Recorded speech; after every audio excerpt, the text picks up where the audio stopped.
My name is Mia Harrison, 29, former VP of Operations at Harrison Home Construction. I was sipping my latte when my phone buzzed with a voicemail from Dad. "You're out of the family business, Mia. Don't call back." 7 years of 70-hour weeks, millions in new contracts, my entire identity, gone in 15 seconds. My hands trembled, but my face remained expressionless as other customers chatted around me. I set my phone down, took a breath, and typed one word in response. Understood. If you're watching this, drop a comment letting me know where you're tuning in from. Hit that like button and subscribe to join me on this journey of betrayal and rebuilding. Harrison Home Construction wasn't just a company to me. It was my inheritance, my future, and my home. Growing up in Portland, Oregon, I practically breathed sawdust and blueprint paper from the moment I could walk. Dad, Mark Harrison, started the business 35 years ago with nothing but a pickup truck, a toolbox, and an unrelenting work ethic. Mom always said he had concrete in his veins instead of blood. Some of my earliest memories are of Dad hoisting me onto his shoulders at construction sites, pointing out framing and foundation work. "See how it all starts, Mia? Everything needs a solid foundation." By age 10, I could read blueprints. By 14, I was helping with the accounting during summer breaks. The business was in my DNA. When college application time came around, there was never really a question about my path. I attended the University of Oregon, double majoring in business administration and sustainable building design. I graduated summa cum laude, gave the student commencement speech, and had job offers from 3 national construction firms before I even threw my cap. My father acted surprised when I told him I was turning them all down to join Harrison Home Construction, but the pride in his eyes was unmistakable. "Are you sure, Mia? Those are impressive offers." But we both knew where I belonged. I started in project management, deliberately avoiding any hint of nepotism. I worked harder than anyone, arriving before dawn and leaving well after dark. The crews respected me not because I was the boss's daughter, but because I knew what I was talking about and never asked anyone to do something I wouldn't do myself. When I pointed out inefficiencies in our supply chain that were costing us thousands, Dad promoted me to operations manager. By 27, I was vice president of operations, and Harrison Home Construction had expanded from residential projects to commercial buildings across 3 states. Our revenue had doubled in the 5 years since I joined full-time. My innovative approaches to project management and my push for sustainable building practices had positioned us as industry leaders in the Pacific Northwest. My family dynamics were more complicated. Mom, Grace Harrison, was always supportive but preferred to stay in the background. She managed the home front while Dad built the empire, and she rarely voiced opinions about business matters. She was proud of me, certainly, but she also seemed worried about my total dedication to the company. Then there was my brother Ethan, 3 years older but somehow always a step behind. He had the Harrison name and my father's square jaw, but none of his drive. Ethan worked in sales, and while he was charismatic enough to bring in clients, he lacked follow-through. I often had to clean up his messes, promises made that our teams couldn't reasonably deliver, quotes given without consulting with engineering first. Yet Dad had a soft spot for him. "He'll grow into it," Dad would say. "Not everyone hits the ground running like you did, Mia." Despite Ethan's shortcomings, Dad had always been clear. "Someday this will all be yours and your brother's. Equal partners." A Harrison legacy. I believed him completely. Why wouldn't I? I dedicated my life to ensuring that legacy would thrive. Last year, we broke ground on our most ambitious project yet, a mixed-use development in downtown Portland focused on sustainable urban living. It was largely my vision. Apartment units above retail spaces, all constructed with locally sourced materials, solar panels, rainwater collection systems, and communal green spaces. The Harrison West Side Commons would be our flagship achievement, the project that would cement our reputation as forward-thinking builders. At the groundbreaking ceremony, Dad handed me the golden shovel. "This one's your baby, Mia," he said for all to hear. The future of Harrison Construction. I remember the weight of that shovel, how right it felt in my hands, how clear my path forward seemed. That night, at the celebration dinner, Dad raised a toast to Mia, who sees not just what buildings can be, but what they should be. Everyone applauded. Even Ethan smiled, though it didn't quite reach his eyes. How could I have known then that within 6 months, I'd be standing in a coffee shop, staring at my phone, locked out of the future I'd helped build? The foundation I thought was solid had fault lines I never detected, and they were about to crack wide open. Looking back, I can pinpoint when things began to shift, though at the time the changes were subtle enough to dismiss. It started about 3 months before that fateful voicemail during our quarterly planning meeting. I'd prepared an extensive presentation on expanding our eco-friendly materials usage across all projects. The numbers supported it. Our sustainable builds were commanding premium prices and generating positive press. But when I pulled up the slides, Dad glanced at his watch. "Let's table this for now, Mia. We've got more pressing matters." He never specified what those matters were. That same week, I noticed Dad and Ethan having lunch together, not unusual in itself, but these lunches became daily occurrences. They'd stop talking when I approached their table. "Just some father-son catch-up," Dad would say with a dismissive wave. Then came the introduction of Richard Maxwell, my father's old college roommate, and a semi-retired executive from a national construction corporation. Dad brought him in as a strategic consultant without discussing it with me first. "Richard's got 40 years in the business," Dad explained when I questioned the decision. "He'll help us navigate this expansion phase." Maxwell was tall, silver-haired, and had the forced joviality of someone who laughed at his own jokes. He made himself at home in our offices, reviewing our contracts, examining our processes, and asking pointed questions about our client relationships. When I asked to see his reports, Dad told me they were still in development. I started noticing small decisions being reversed. A sustainable materials vendor I'd vetted and approved was suddenly dropped. A project manager I'd hired was reassigned. The marketing campaign I'd developed for Harrison Westside Commons was temporarily shelved. Each time I sought explanations, I received vague responses. "We're reassessing." "It's a timing issue. We'll circle back to that." One Tuesday afternoon, I walked into the conference room to find my father, Ethan, Richard, and 2 board members in a meeting I hadn't been informed about. They had blueprints spread across the table, modifications to the West Side Commons design that eliminated many of the sustainability features. "What's going on here?" I asked, unable to keep the edge from my voice. Dad looked up, momentarily startled. "Just exploring some value engineering options. Nothing final." "Value engineering? We're cutting the solar array and the rainwater system? These are cornerstone features of the design. The city approved our permits based on these elements." Richard Maxwell cleared his throat. "The initial estimates were perhaps overly optimistic about ROI on these features. We're simply recalibrating to market realities." "I ran those numbers myself," I countered. "They're solid. And we've already ordered materials." Dad stood up. "Mia, we can discuss this later.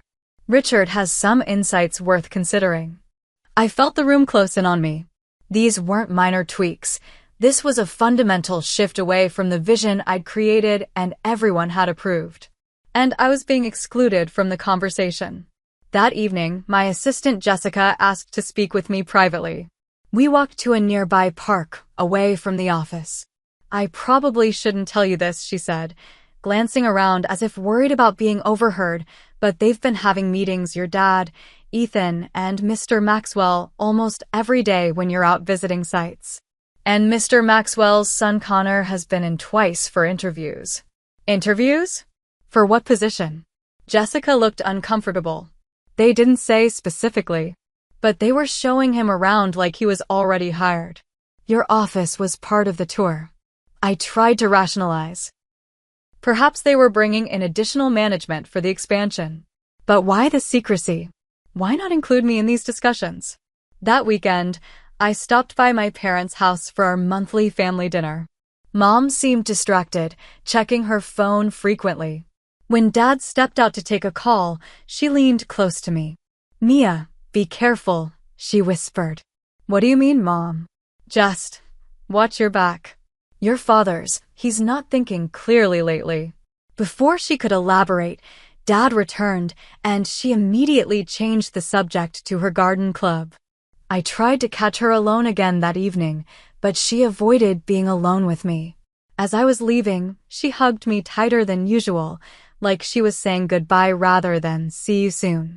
The following week, I was explicitly excluded from a business dinner with a major potential client. When I asked Dad why, he claimed it was just a casual meeting, nothing official. Later I discovered they had signed a preliminary agreement for a luxury condo development, a project type I had specifically advised against due to market saturation. Each incident in isolation could be explained away. Together, they formed a pattern I was finally beginning to recognize. Something was happening at Harrison Home Construction, something that apparently didn't include me. But even with these warning signs, I never imagined how quickly and completely the axe would fall. April 17th began like any other Tuesday. Spring in Portland meant rain, but the sky had cleared enough for sunlight to break through the clouds as I drove to our newest site. I was meeting with Greenfield Developers, a client interested in a significant commercial project that aligned perfectly with our sustainable building focus. I'd spent the previous week preparing comprehensive proposals and running cost projections. This could be our largest contract yet, a campus of office buildings designed to lead platinum standards. The meeting went exceptionally well. Martin Greenfield, the CEO, seemed impressed by the innovative approaches I'd suggested. "Your passion for sustainable building is exactly what we're looking for, Mia," he said as we shook hands. "I think Harrison is the right partner for us." I called the office immediately afterward, but got my father's voicemail.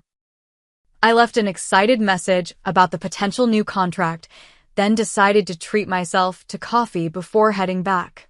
I deserved a small celebration. This deal would add millions to our annual revenue and create jobs for dozens of workers. The coffee shop was busy with the mid-morning rush.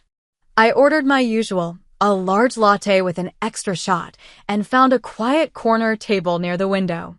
Rain had started again, pattering against the glass. I pulled out my tablet to review some emails while I waited for my drink. My phone buzzed. Dad's name appeared on the screen.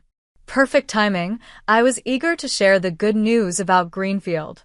But instead of answering, the call went straight to voicemail. Odd. I picked up my phone to call back when the voicemail notification appeared. I pressed play and held the phone to my ear, still smiling from the successful meeting. "Mia." My father's voice was flat, businesslike. "No greeting." "The board met this morning and we've decided to restructure the company leadership. Effective immediately, you're out of the family business. Your access has been revoked and your position has been filled. Don't come to the office. Don't call back. Your personal items will be delivered to your apartment. This is a final decision." The message ended. No explanation. No goodbye. Just the mechanical voice asking if I wanted to save or delete the message. I sat frozen, the phone still pressed to my ear. The barista called my name, but it sounded distant, underwater. I lowered the phone slowly, staring at the screen as if it might offer some explanation that the message had not. My mind raced through possible scenarios. Was this a joke? A mistake? Had my father's phone been stolen? But I knew his voice. The deliberate, measured tone he used when decisions were non-negotiable. I felt a physical pain in my chest, like someone had reached inside and squeezed my heart. My breathing became shallow. Around me, people continued their conversations.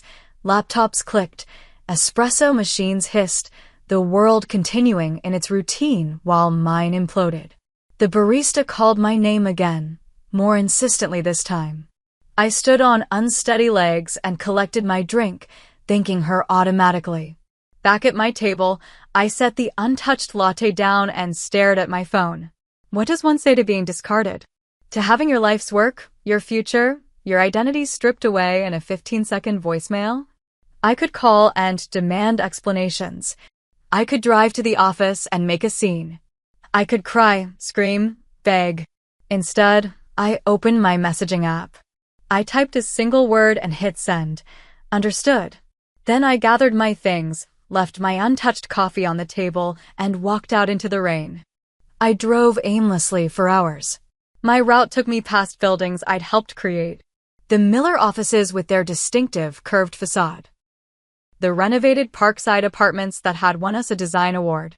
The elementary school we'd rebuilt after the fire, completed ahead of schedule so kids could return to familiar classrooms. Each building was a chapter of my story, physical manifestations of my dedication and vision. Now they stood as monuments to what I'd lost. Eventually, I found myself parked outside my apartment building, a converted warehouse with exposed brick and tall windows. I'd chosen it for its proximity to the office. 15 minutes door to door. What did proximity matter now? Inside, my apartment felt suddenly alien. Photos of family gatherings on the bookshelf. The model of our first commercial project Dad had given me when we won the bid. The hard hat with Harrison printed on the side that I'd worn on countless sites. I poured myself a glass of wine and sat on my balcony as darkness fell over Portland. Lights flickered on across the city. Homes and businesses where people were finishing their normal Tuesday, unaware that Mia Harrison's world had just collapsed. My phone remained silent. No calls from Mom. No texts from colleagues wondering where I'd disappeared to. Nothing. Just that devastating voicemail and my one-word response floating in digital space between my father and me. Understood. Not why. Not how could you. Not please reconsider. Just acknowledgement. Acceptance. Because in that moment of shock and betrayal, it was the only power I had left, the power to deny him the satisfaction of my pleading or my anger. I slept fitfully that night, waking frequently to check my phone, half convinced it had all been a nightmare. But morning came, and reality remained unchanged. I was out. With no warning, no conversation, no chance to defend myself. Just cut off like a gangrenous limb from the Harrison family body. The days following the voicemail blurred together. I woke the next morning with a momentary amnesia, reaching for my phone to check work emails before the reality crashed back. Out of habit, I tried to log into the company system anyway. Access denied flashed on the screen. My company credit card was declined when I tried to buy coffee. My key card wouldn't open the office building doors. It was as if someone had systematically erased my professional existence overnight. My phone buzzed constantly with texts and calls from confused clients and colleagues. Martin Greenfield from yesterday's meeting. Mia, I'm hearing strange things. Call me. Suppliers we'd built relationships with. Is it true you've left Harrison? Project managers looking for direction on ongoing work. I couldn't bring myself to answer. What would I say? That I'd been fired by a voicemail? That I had no idea why? That after 7 years of dedication, I'd been discarded without explanation? On the third day, when I still hadn't heard from a single family member, I called Mom. Straight to voicemail. I tried the house phone. No answer. I even tried Ethan, though we'd never been close. Nothing. It was as if I'd died and no one had bothered with a funeral. By day 5, I was desperate for information. I texted Jessica, asking if she could meet me. We arranged to meet at a diner across town, far from the office. She arrived looking nervous, glancing over her shoulder as she slid into the booth. I'm not supposed to be talking to you, she said immediately. They made everyone sign non-disclosure agreements about the transition. Jessica, what happened? I need to know. She fidgeted with her napkin. It all happened so fast. Monday afternoon, after you left for the Greenfield meeting, they called an all-hands. Your father announced that the company was returning to its roots and focusing on luxury residential development. Then he introduced Connor Maxwell as the new VP of Operations. Maxwell's son. The pieces started clicking into place. Yes. Apparently, he's been shadowing different departments for weeks. Then your father said you decided to pursue other opportunities and that all communication should go through Connor or Ethan from now on. That's a lie. I was fired by voicemail after the most successful client meeting of my career. Jessica looked pained. There's more, Mia. They're systematically dismantling everything you built. The sustainability initiatives, the community partnerships, the diverse hiring practices all being rolled back. The West Side Commons has been completely redesigned. No green features, just luxury condos with premium price tags. I felt physically ill. But why? Those initiatives were profitable. They differentiated us in the market. Richard Maxwell convinced your father that luxury development is where the quick money is. Less regulation, higher margins. She hesitated. And there's something about your father's health. I overheard him talking about treatments. Dad's sick? Why wouldn't he tell me? I don't know details. Just that he's been having private conversations about medical options. As Jessica continued filling in the blanks, the full picture emerged. Richard Maxwell had orchestrated a complete company takeover from within, positioning his son as my replacement. My brother Ethan, always jealous of my closer relationship with the crews and my performance record, had allied with them. Together, they'd convinced my father that the company needed to change direction, away from my vision of sustainable, community-focused construction back to luxury projects with quick returns. One more thing, Jessica said quietly. When I came in yesterday, your office was completely cleared out. They had a courier service deliver boxes to your apartment building. Did you get them? I hadn't. When I returned home, I checked with my doorman. Sure enough, 4 large boxes had been delivered that morning. I carried them up one by one, feeling like I was transporting pieces of a corpse. Inside were the artifacts of my professional life. Family photos. Industry awards. The plant I'd kept alive for 5 years. My degrees removed from the wall. Client thank you notes. All packed haphazardly, some frames cracked, the plant's soil spilled throughout. At the bottom of the last box was a legal document. A separation agreement waiving all claims against Harrison Home Construction in exchange for 3 months severance pay. A yellow sticky note in my father's handwriting. Sign and return for payment. I let the paper fall from my hands. That evening, I started my investigation in earnest. I called a former classmate who worked at a competing construction firm. Have you heard anything about Harrison Construction recently? Actually, yes. Word is they're pivoting hard to luxury development. And there are rumors about financial trouble. They're trying to secure major funding for something. Someone said your dad has been looking to sell controlling interest. This was news to me. Our finances had been solid. I'd reviewed the books myself just weeks ago. I created a timeline of events, working backward from the voicemail. The arrival of Richard Maxwell.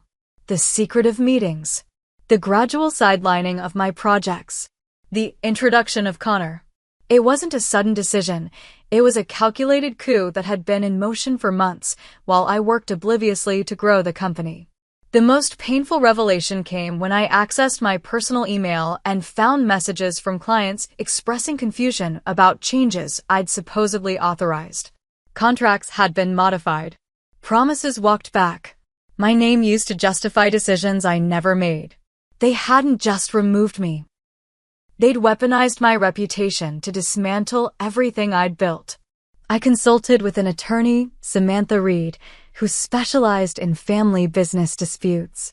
After reviewing my situation, she delivered a harsh reality check. When you joined the company, did you sign any employment contracts? Shareholder agreements? Operating documents? I had, of course. Standard paperwork.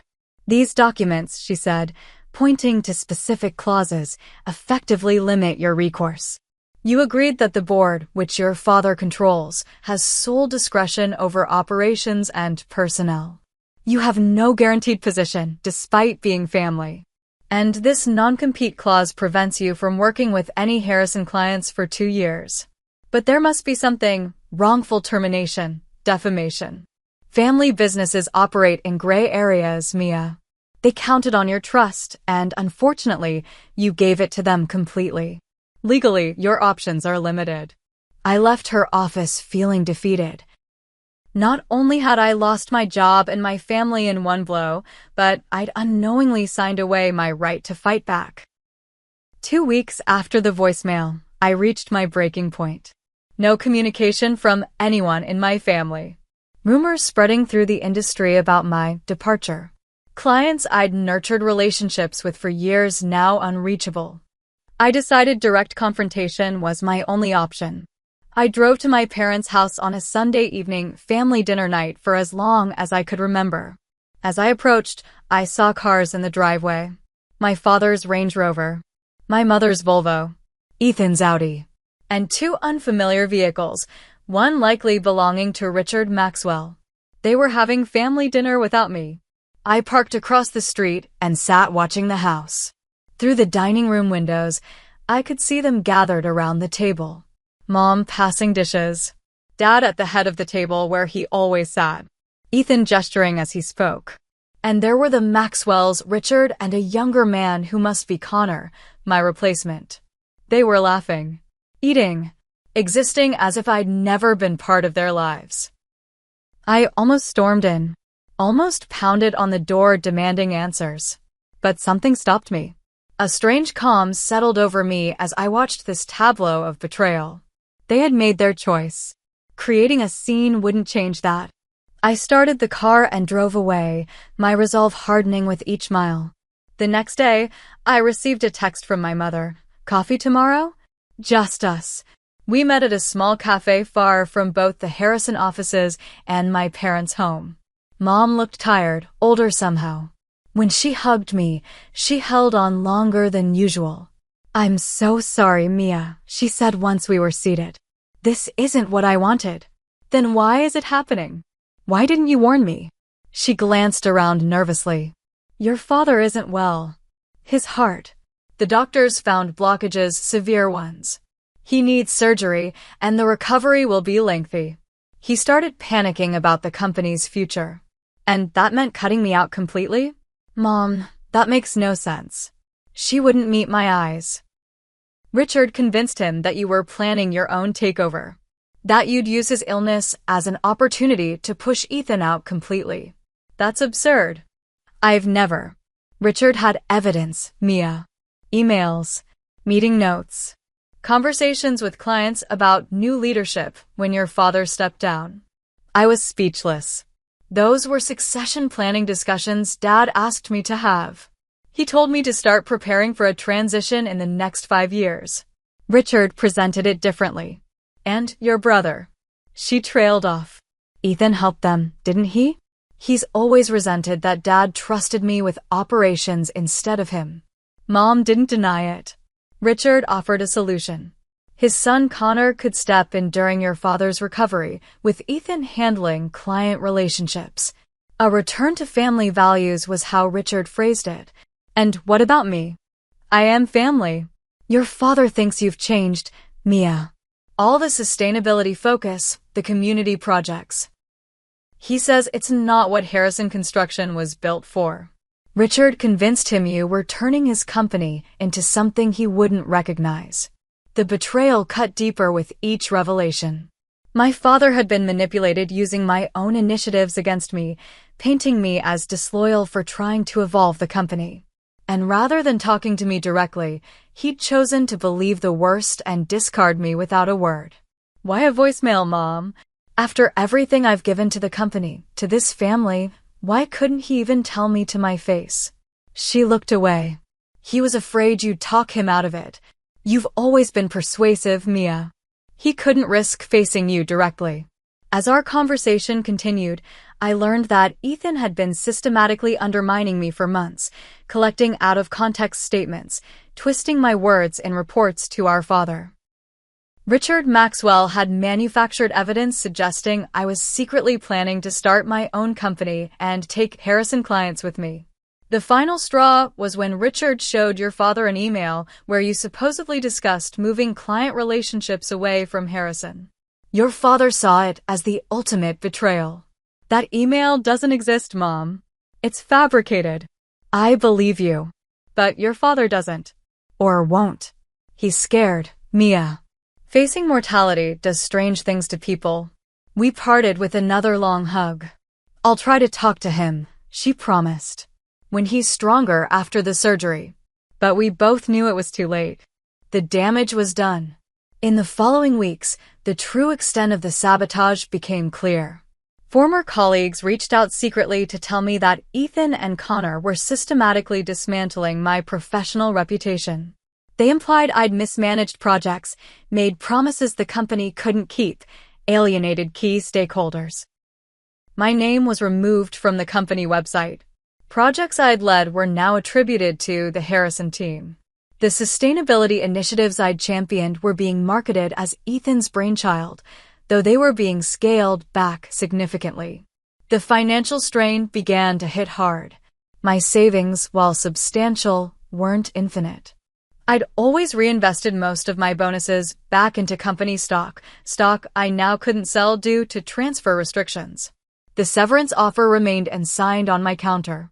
Accepting it meant validating their version of events, but pride wouldn't pay my mortgage.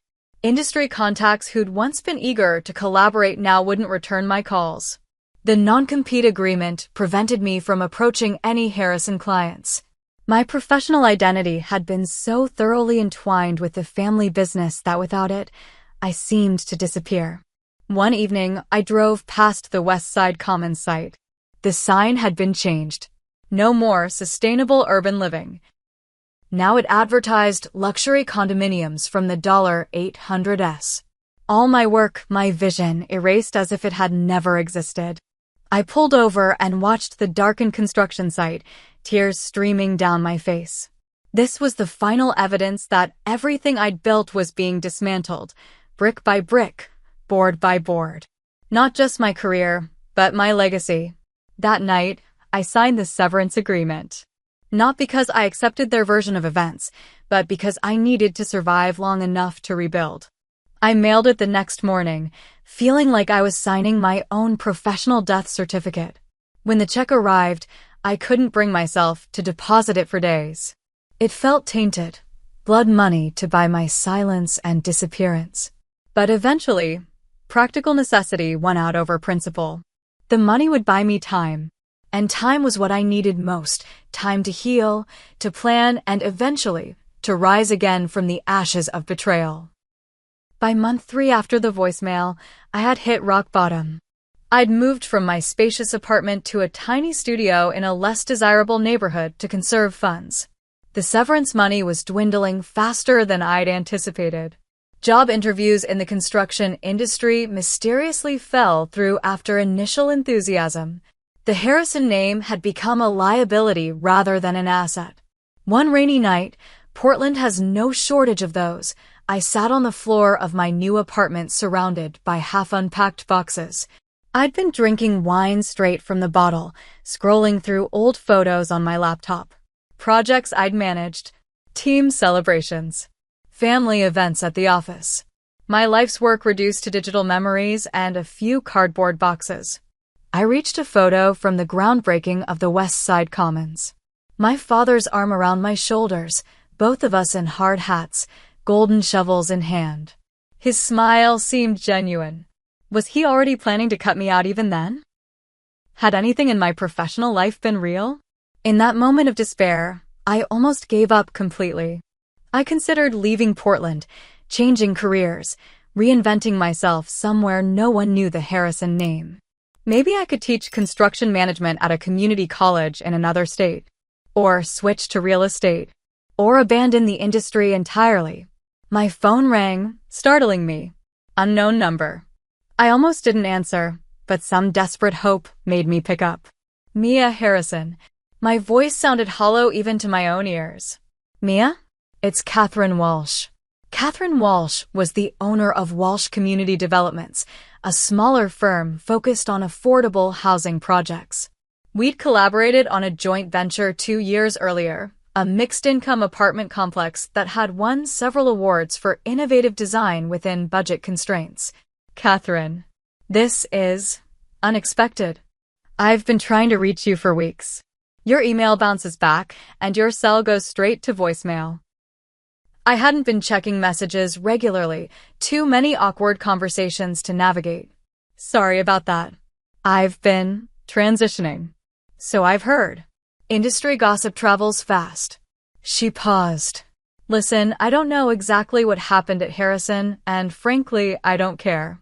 What I do know is that when we worked together, you were the most competent, innovative project manager I'd ever encountered. For the first time in months, I felt a flicker of my old professional confidence. Thank you. That means a lot right now. It's not just flattery, Mia. I have a proposition for you. We've been awarded a contract for a small community center in North Portland. Tight budget, challenging site, sustainability requirements. I immediately thought of you. Catherine, I appreciate the vote of confidence, but I can't. My non-compete. I've had my lawyer review it. This wouldn't violate the terms. It's not a Harrison client. It's a completely different market segment, and you'd be a consultant, not an employee of a competitor. We could structure it carefully. The possibility of working again, of building something meaningful, was intoxicating. But fear held me back. I don't know, Catherine. I'm not sure I'm ready to jump back in. Take some time to think about it. The offer stands. We start preliminary design in 2 weeks. After we hung up, I stared at the phone in my hand. An opportunity when I'd thought all doors were closed to me. But did I have the courage to walk through? The next day brought another unexpected connection. An email from George Phillips, my father's original business partner who'd retired and sold his stake 15 years ago. He'd heard about my departure and wanted to meet. We met at his home, a modest house with an impressive workshop in the back where he still built custom furniture as a hobby. At 75, George remained sharp and direct. Your father's making the same mistake he made with me, he said, after minimal pleasantries. Pushing out the person who could take the company forward because he's afraid of change. George shared a history I'd never known. How he and my father had clashed over expansion plans. How my father had maneuvered to dilute George's ownership until selling made more sense than fighting. How their 40-year friendship had ended over business disagreements. Your father builds beautiful structures, Mia, but he tears down relationships with the same efficiency. He can't stand anyone challenging his vision, even when that vision has become outdated. As we talked, George revealed he had kept journals throughout his career, including the partnership with my father. He retrieved a box from his workshop and handed me several leather-bound notebooks. You might find some perspective in these. History has a way of repeating itself in family businesses. That night, I started reading George's journals. They detailed the early days of Harrison Construction, originally Phillips and Harrison Builders, including a strikingly familiar pattern. My grandfather, Thomas Harrison, had forced out his own brother in the family's previous construction business 30 years earlier, using similar tactics of isolation and accusations of disloyalty. It was a generational pattern. The Harrison men built businesses and burned bridges with equal dedication. The journals gave me something unexpected: distance. For the first time, I could see my situation not as a personal failure, but as part of a dysfunctional family pattern that preceded me. My father wasn't just betraying me, he was repeating behavior he'd learned from his own father. Understanding didn't erase the pain, but it helped me separate myself from it. This wasn't about my performance or my worth. It was about fear of change, fear of loss of control, fear of mortality. Fears that had nothing to do with me and everything to do with the Harrison legacy of mistrust. The next morning, I called Catherine Walsh and accepted her consulting offer. Then I sat down at my small kitchen table with a notebook and began sketching out a business plan. Not for a construction company, the non-compete prevented that, but for a consulting firm specializing in sustainable building practices. Green Horizon Consulting would offer expertise in eco-friendly materials, energy-efficient design, and sustainable construction methods. I'd target smaller firms lacking in-house sustainability experts but wanting to compete in an increasingly green-conscious market. Firms like Catherine's. Starting over was terrifying. I had no clients beyond Catherine, limited capital, and a reputation that had been systematically undermined. But I had knowledge, experience, and now a driving purpose that went beyond family legacy. I registered the business name the next day. Created a simple website the day after. Ordered business cards with Mia Harrison, founder and principal consultant, printed in simple, professional font. Each small step rebuilt a piece of my shattered confidence. Catherine's Community Center project became my lifeline. I threw myself into it completely, researching innovative materials that could meet both sustainability goals and budget constraints. I developed alternatives to expensive systems using creative combinations of passive design elements. I worked harder than I ever had at Harrison, knowing this project would make or break my new venture. When we presented the final design to the community board, their enthusiastic approval felt like validation not just of my work, but of my professional identity beyond the Harrison name. One board member approached me afterward.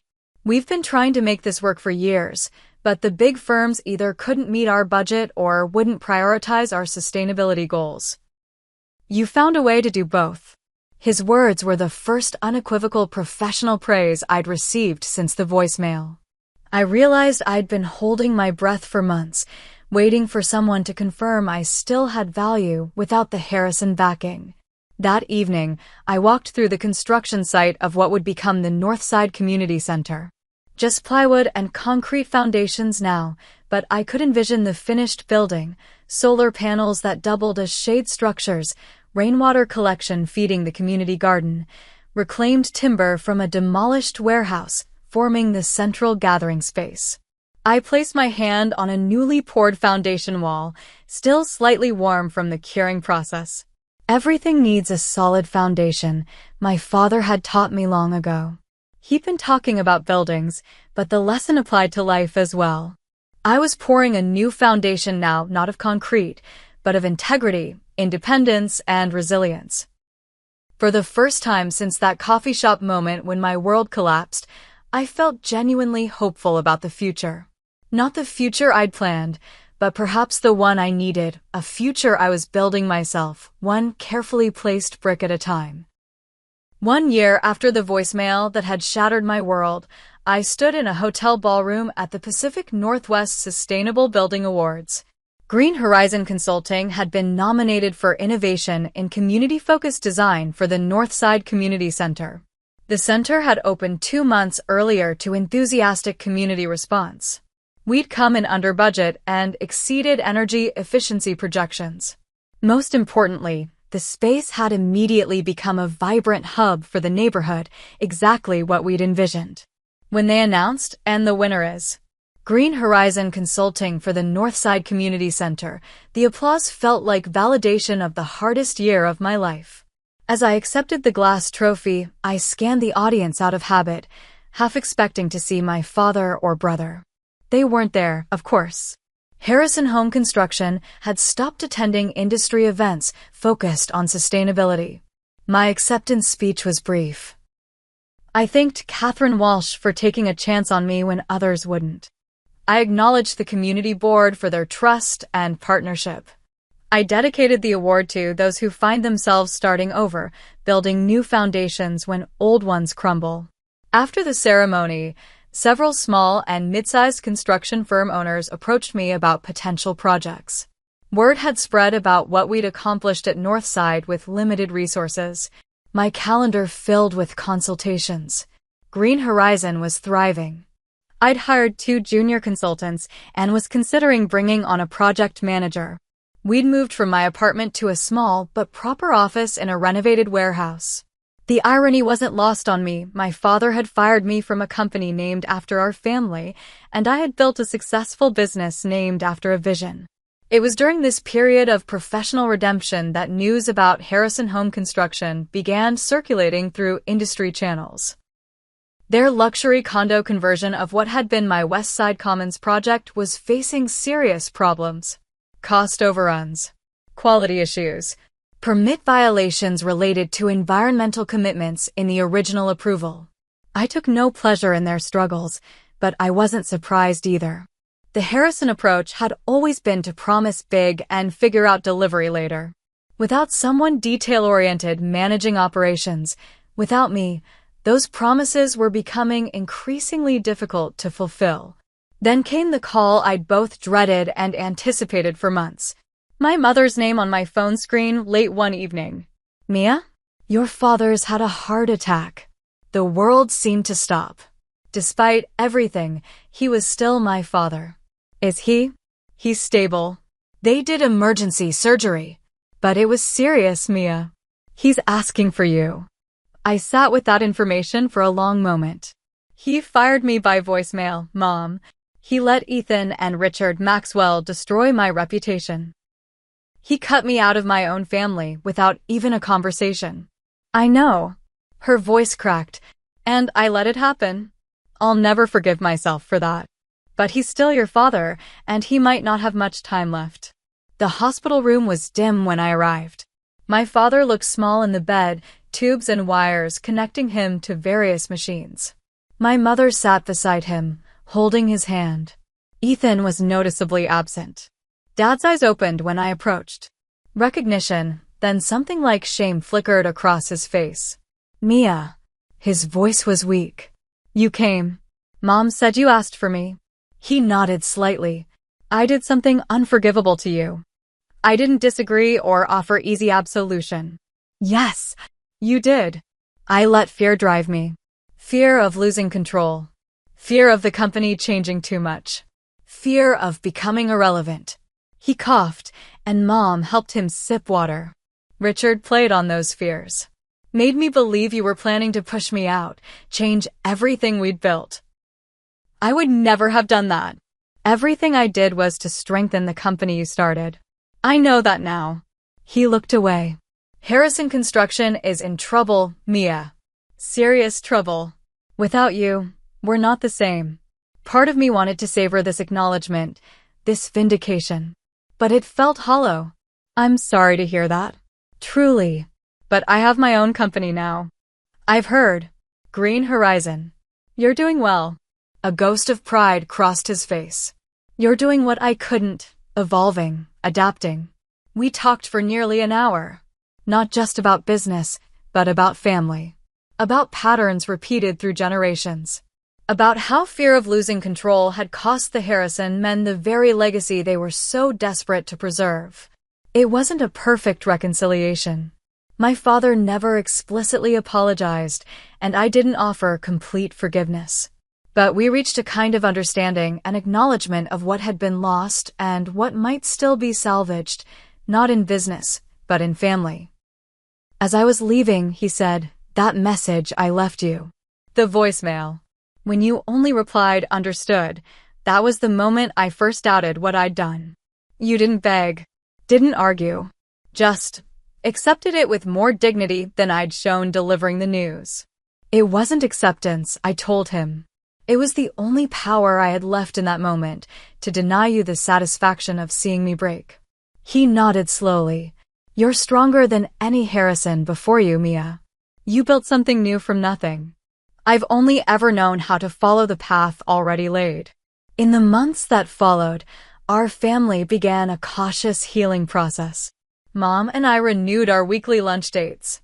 Dad and I spoke occasionally, mostly about neutral topics, as we carefully navigated our new relationship.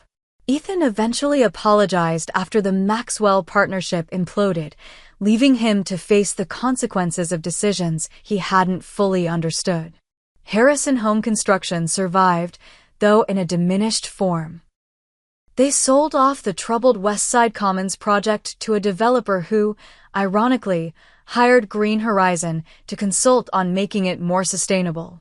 My father stepped down as CEO, taking on a chairman role with limited involvement in day-to-day operations. I declined offers to return to the family business. The bridges burned were too structural to be safely crossed again. But I did occasionally consult on specific Harrison projects when asked, a professional courtesy that satisfied both sides without reopening old wounds. 2 years after the voicemail, I stood at a different construction site, the groundbreaking for Green Horizons' first design-build project. We'd partnered with Catherine Walsh's firm to create affordable, sustainable housing for healthcare workers. The project represented everything I believed construction could and should be: community-focused, environmentally responsible, economically viable. As I pressed the ceremonial shovel into the dirt, I thought about foundations again. How they must be solid but also flexible enough to withstand shifting conditions. How sometimes the strongest structures rise from cleared ground rather than patched ruins. The voicemail that had devastated me had also, paradoxically, freed me. Freed me from the constraints of family expectations and traditional thinking. Freed me to build something that truly reflected my values rather than compromising to maintain peace. Freed me to discover strengths I never knew I possessed when the supports I'd relied on were suddenly removed. "You're out of the family business," my father had said. "Understood," I had replied. Not as surrender, but as the first word of a new chapter one would write myself. That single word had been a commitment to myself, to my values, to my vision. A promise that I understood not just what I had lost, but what I could still create. That I understood my worth extended beyond the Harrison name. That I understood life's most important foundation isn't built of concrete and steel, but of integrity, resilience, and the courage to begin again. Today, as I look out at the team wearing Green Horizon hard hats, I feel a profound gratitude for that painful lesson. In losing my inherited legacy, I found my authentic path. In being cast out, I found my way home to myself. If you've ever had to start over after betrayal, I hope my story gives you courage. Sometimes our greatest strength emerges only when everything familiar is stripped away. Sometimes the most beautiful structures rise from the ashes of what we thought we couldn't live without. Thank you for joining me on this journey.